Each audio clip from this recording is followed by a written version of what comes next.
Faoud Olaide Oki, an APC chieftain who has been a thorn in the flesh of Senator Ahmed Tinubu since they parted ways politically, speaks on Tinubu losing out in APC.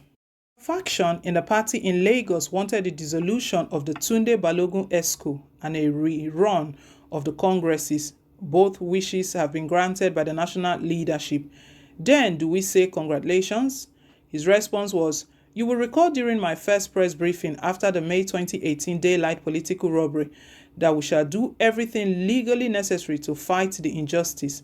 I knew that we shall get here one day.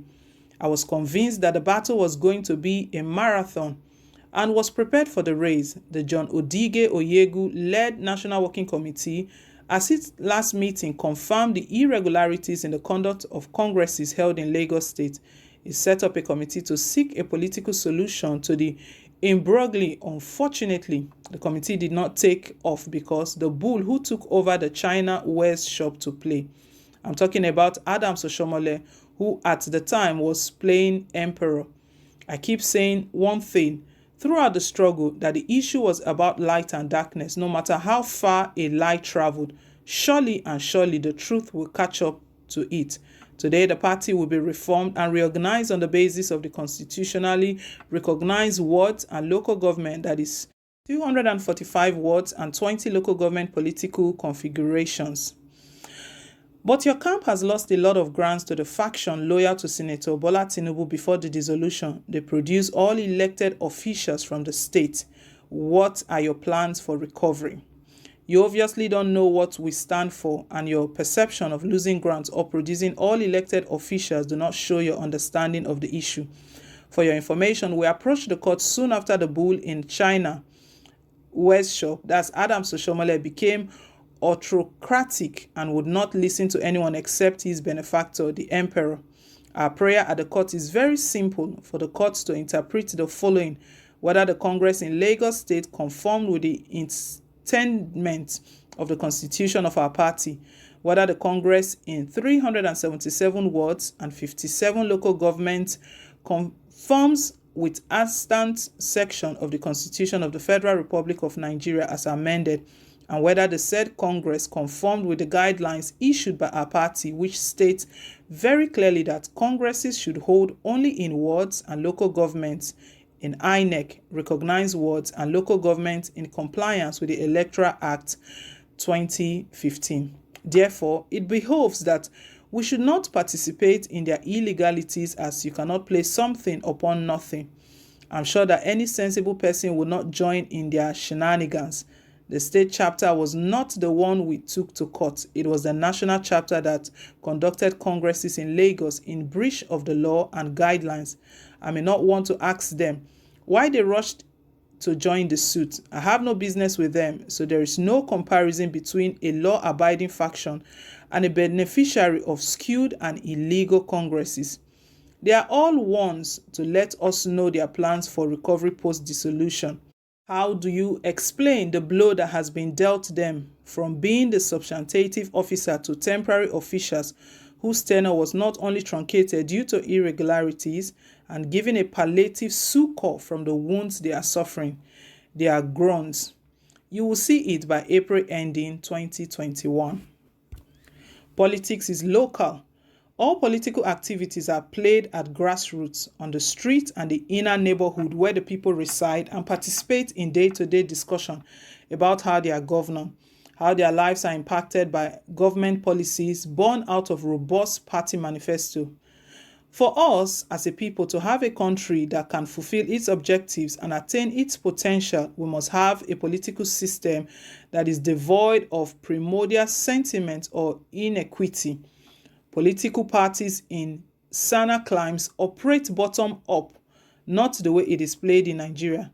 The president's determination to bequeath a robust party to his members is a commendable effort in the right direction. The era of godfather and party ownership by a few individuals will not take us anywhere. Political parties are joint ownership by all subscribers to objective and tenets of political association. It is a bottom-top thing. That is the only way to go. It has become very eminent that our party must adopt this approach to politicking.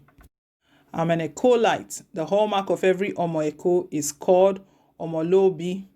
I have a very strong pedigree, both cultural and social. I was brought up never to speak ill or wish anyone away. After all, most of them are Ajeji, foreigners here in Lagos, but have come to make Lagos home. So would I want to wish them away? Honestly, if there is any gatekeepers in Lagos, I believe very strongly that I am. I do not need a godfather, as I already have with me on my side God, Eledumare, as my father, who has stood by me and my struggle singularly against all odds. He has placed on my path very well-meaning Nigerians who believe in equity, justice, and fairness, and that is what has played out. I shall forever glorify my own gatekeeper, Eledumare. Remember that the one with God is a majority. He was further asked, why the imputation that you are trying to upstage Senator Bola Tinubu as the leader of the party in Lagos? I know your grouse isn't personal, but what are those things you were pushing to change in the way things were done when you were together? His response was, I leave the imputation to those involved. I'm sure you know that Emperor Bola Tinubu is addressed as the national leader. Is it possible for a national leader to condescend low to be a state leader at the same time? Whoever imputes that is not fair to the man. I leave that to their imaginations. It is instructive to state that by the right, I am a leader, not just in Lagos politics, but generally. Today, those that claim to be my leader in Lagos politics are not more than 5 people that are alive. I'd earned my epaulets long before most of them joined politics. They cannot because they were not in politics. 90% of people in politics today are not in politics to serve. Rather, they are opportunities with no pedigree. The new dispensation will create an environment of community service, participation, consultation, and dialogue. We shall ensure that we hold those in public office accountable to the people and the party, and not to a few individuals. There will be regular consultations, meetings, and conferences to discuss public policies and programs as set out in the party's manifesto. There will be a very clear ideological leaning towards progressivism. The party shall create a platform for women and youth as the cornerstone of political participation. When you give our youth opportunity to express themselves, our women play their role in nation building. I've always been an advocate for equity, justice, and fairness, and that will be a sacrosanct in our ways. As leaders, we will not take the support of Nigerians for granted. We shall do the right things by doing things very differently.